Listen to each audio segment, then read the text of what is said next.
Oke, salam sejahtera untuk kita semua. Mari kita mulai pembelajaran yang kedua, mata kuliah yang kedua di mikro. Nah, di sini untuk pertemuan kedua kita akan membahas tentang teori permintaan seperti itu. Nah, di sini eh, saya mau bagiin PPT-nya. Nah, di sini teori permintaan sendiri atau teori atau demand theory. Nah, di sini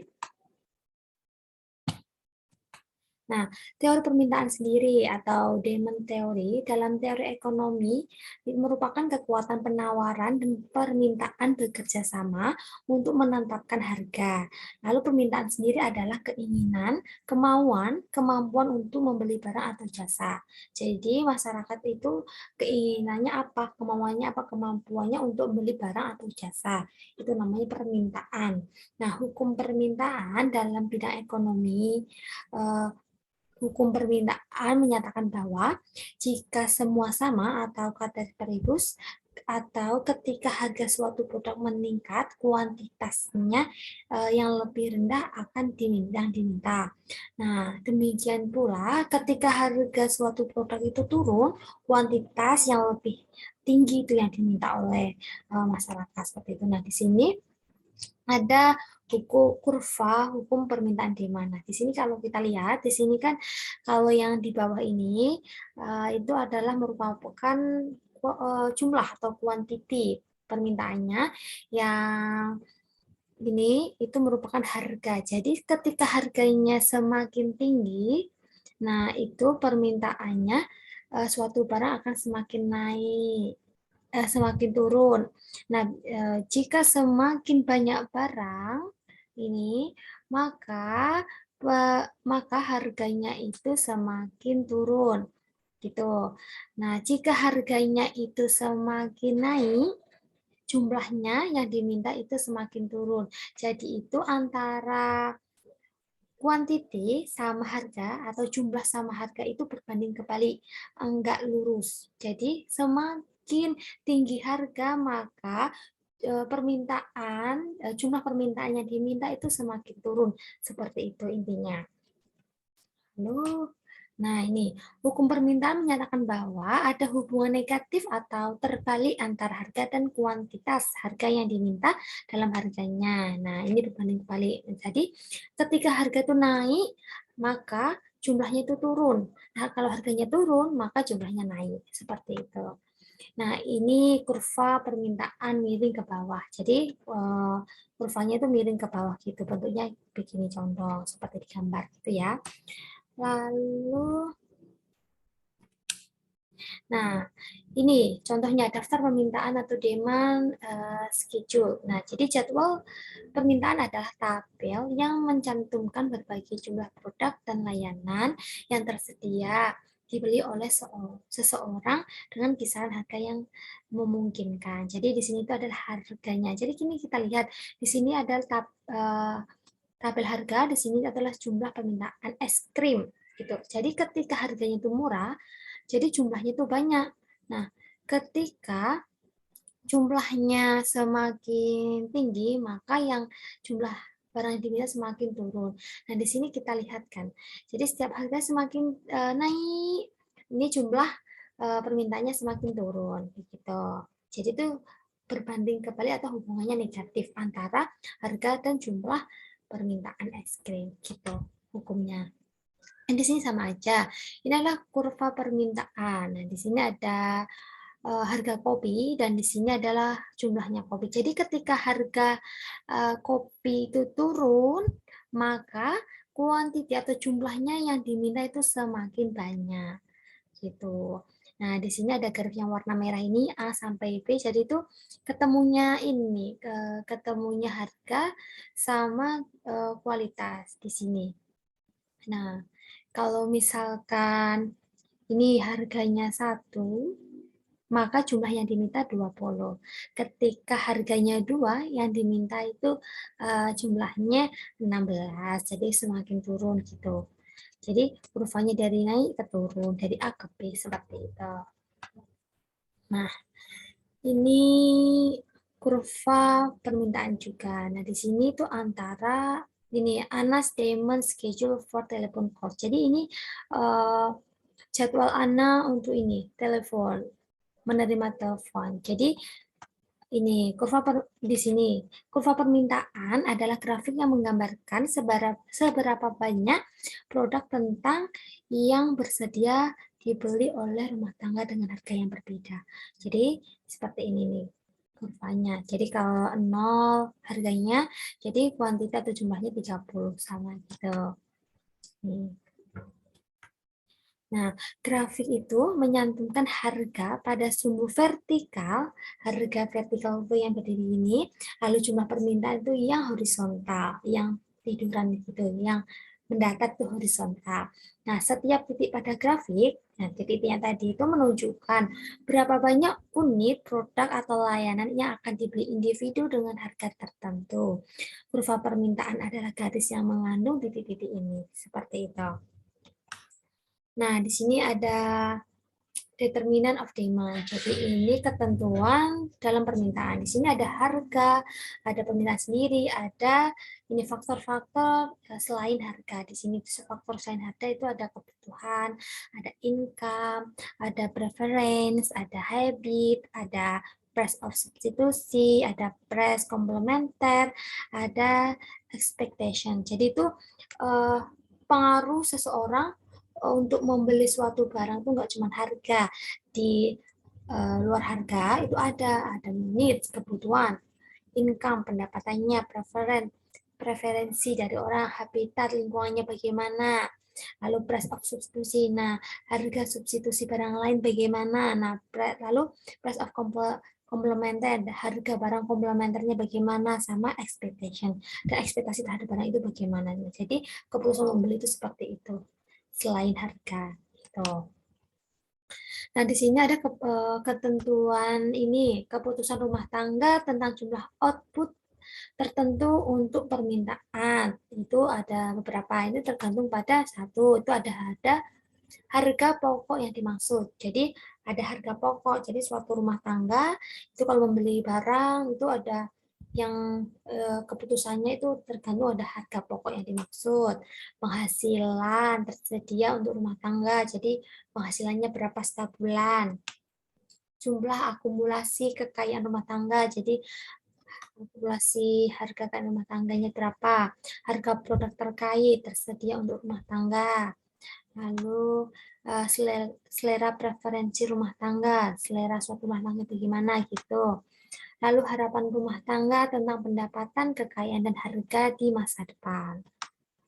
Nah, ini pendapatan dan kekayaan sendiri. Nah, penghasilan itu adalah jumlah semua upah, rumah tangga, gaji, laba, pembayaran, bunga, sewa, dan bentuk penghasilan lainnya dalam periode tertentu. Ini adalah ukuran alirannya.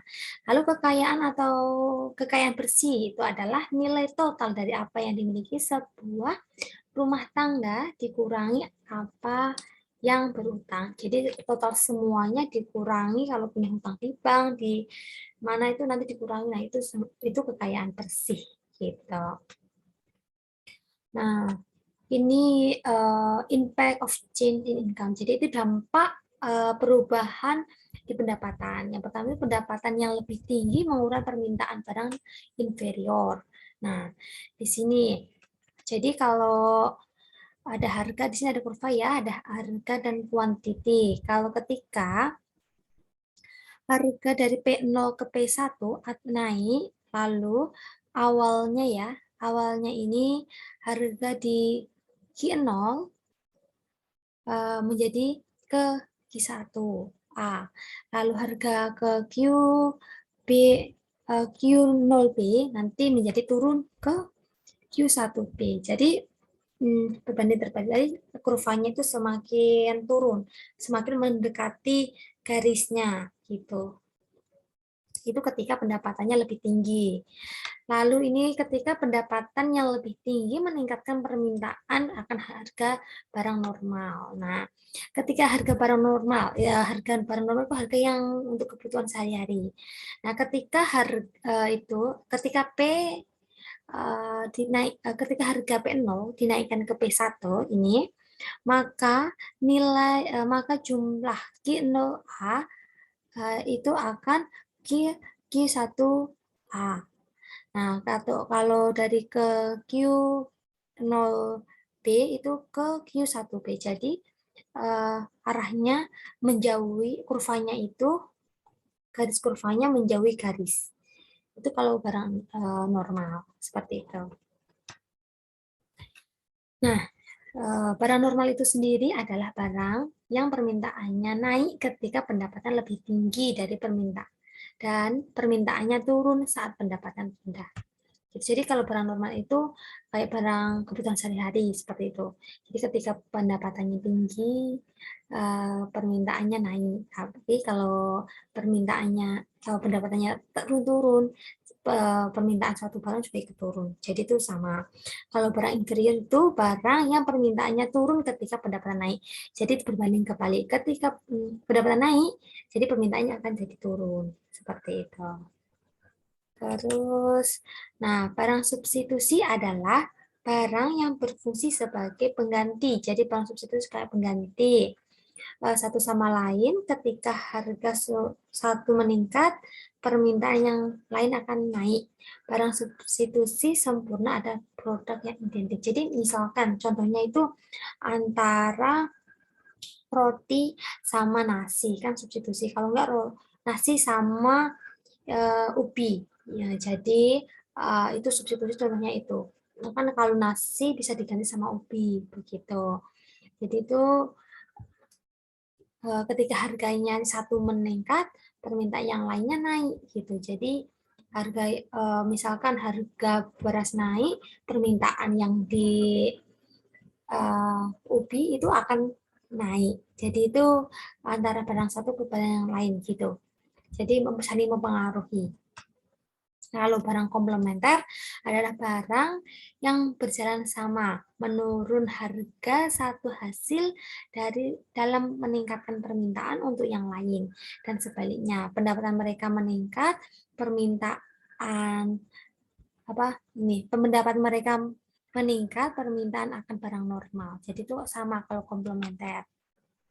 Ini impact of change in the price of related goods.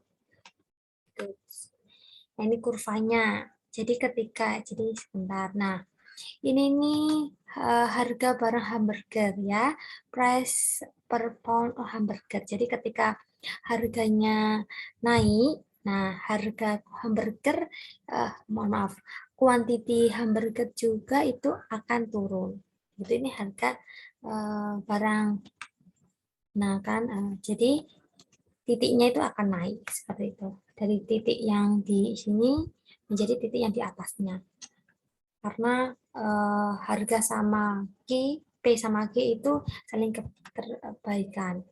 Nah, kalau ini demand for complement good. Nah, ini barang komplementer. Jadi itu yang ini. Nah, jadi kalau barang komplementer itu yang bergeser itu bukan titiknya, tapi garisnya. Garisnya itu akan mendekat garis kurvanya akan mendekati garis ini. Nah, kalau komplementer itu begitu ciri-cirinya.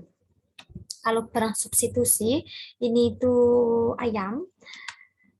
Nah, itu akan menjauhi garis, kurvanya akan menjauhi garis. Nah, kalau yang barang biasa itu kan yang pindah itu hanya titik. Kalau komplementer itu yang bergeser itu kurvanya mendekati garis.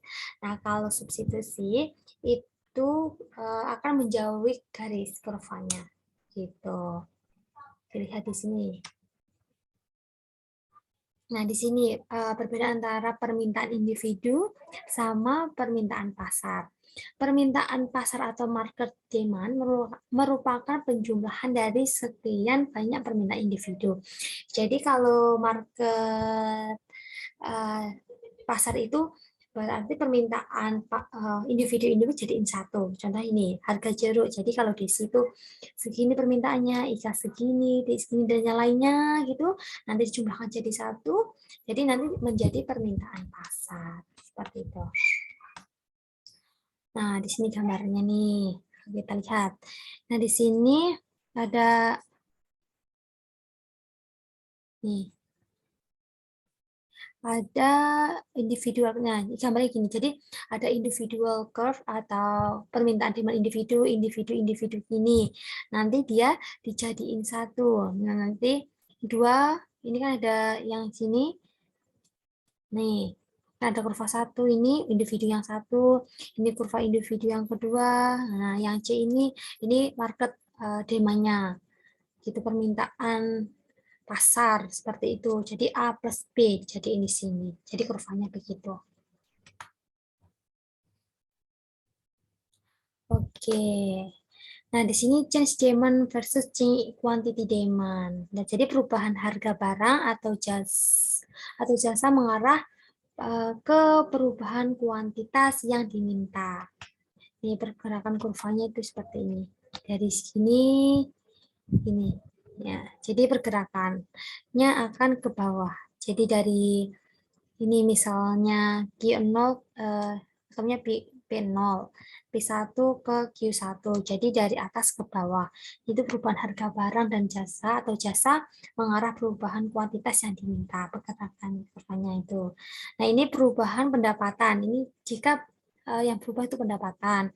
Preferensi atau harga barang atau layanan lainnya mengarah ke perubahan permintaan. Jadi ini permintaannya yang berubah. Jadi kurvanya yang bergeser, bukan titiknya, seperti itu. Nih, kita lihat nih dari sini menjauhi. Jadi kurvanya menjauhi garis seperti itu. Nah, ini pergerakan kurva permintaan atau movement along demand curve disebabkan karena faktor perubahan harga barang itu sendiri. Jadi perubahannya itu dipengaruhi oleh barang itu sendiri, tidak dipengaruhi oleh barang yang lainnya.